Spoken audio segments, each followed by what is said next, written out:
Estadio Nacional Doroteo Guamuch Flores is located in Zone 5 of Guatemala City and is home to Comunicaciones Football Club and is the venue for the national Guatemalan football team.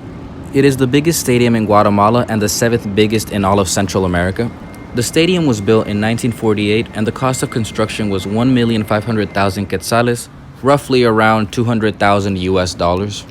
Originally, the stadium was named Estadio Nacional de la Revolución, but after Doroteo Guamuch Flores, one of Guatemala's greatest athletes, triumphed in the Boston Marathon in 1952, it was later renamed Estadio Mateo Flores to honor the Guatemalan athlete.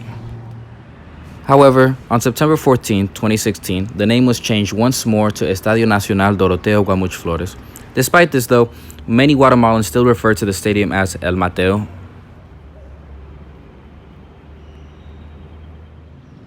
Aside from being the venue for the national Guatemalan football team and Comunicaciones Football Club, the most notable events are the Central American and Caribbean Games, the Central American Cup, and, oddly enough, Pelé himself once played here when his team Santos Football Club played Comunicaciones.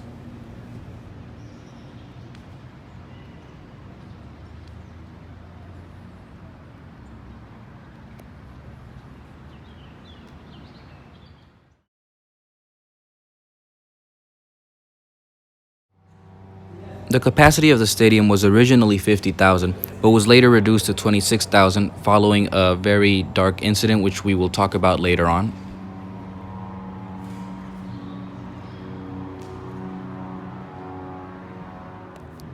The stadium really is beautiful and the pitch was in pristine condition. I really wish I would have had a chance to come to a game at this stadium to truly feel what the atmosphere was like.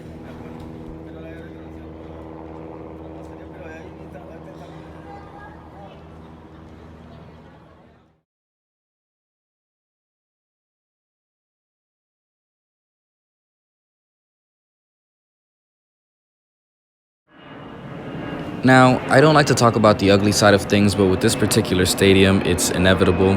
Going back to how I mentioned that originally the stadium had a capacity for 50,000 people, but was later reduced to 26,000. Well, that was a direct result of the October 16 disaster in 1996.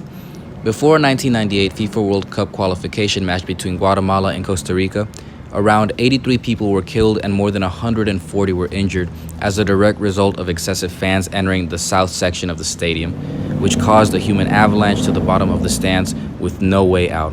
The game was immediately suspended and is now known as one of the worst tragedies to have occurred in a sports stadium to this day. And that is all I will say regarding the stadium's dark past with that incident. I don't like to harper too much on the negative, but that is one of the biggest tragedies to have occurred in sports stadiums, so it must be said. Moving on from those dark details of that incident, present-day stadium is absolutely beautiful with wonderful art surrounding the facility both inside and outside.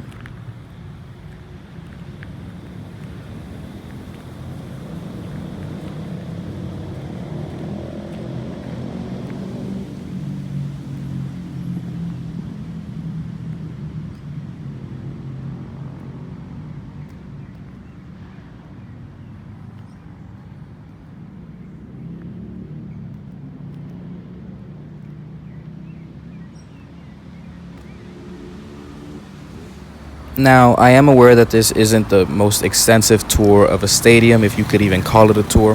However, I was on a time crunch and unfortunately there were no games taking place in the stadium during my stay in Guatemala.